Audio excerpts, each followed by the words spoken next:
Projekt Ecuador haben wir 2015 gestartet, weil sich immer mehr Kakaoproduzenten vom edlen Cacao Nacional Arriba abwenden. Sie bauen lieber Hochertragskakao an und erst noch in Monokulturen. Die einfache Rechnung der Bauern lautet: mehr Kakaopflanzen gleich mehr Erträge.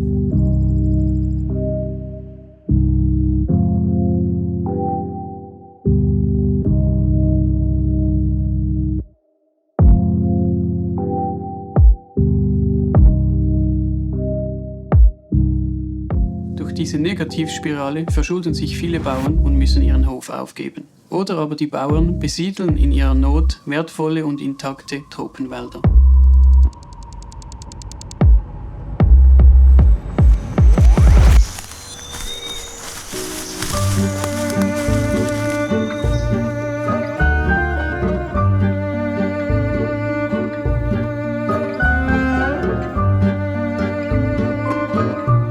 La agroforestería significa que no cultivamos nuestro cacao en monocultivos, sino en cultivos mixtos. Bei der dynamischen Agroforstwirtschaft wächst der Kakao fast wie im Regenwald, in einem hochdiversifizierten System mit verschiedenen Stockwerken. Ganz unten wachsen einjährige Kulturen wie Mais, Bohnen oder Maniok. Eine Stufe weiter oben wachsen schattenbedürftige Pflanzen wie der Kakao. Gleich darüber wachsen Fruchtbäume und ganz oben thronen die riesigen Edelholzbäume.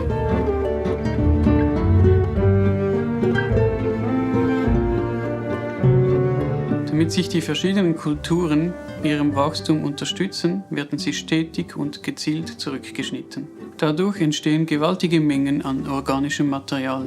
Es wird liegen gelassen. So schützt es den Boden vor Austrocknung und liefert den Pflanzen die nötigen Nährstoffe.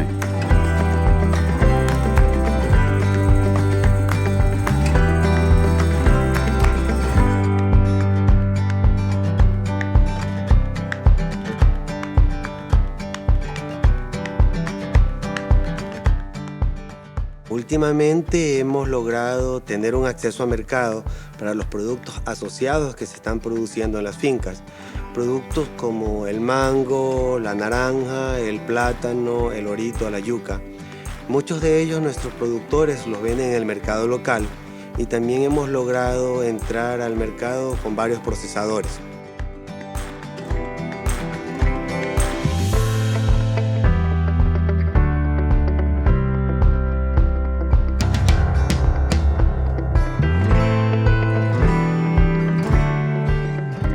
Con los ingresos adicionales tuve la oportunidad de regresar a la escuela y terminarla para así darle un mejor futuro a mis hijos.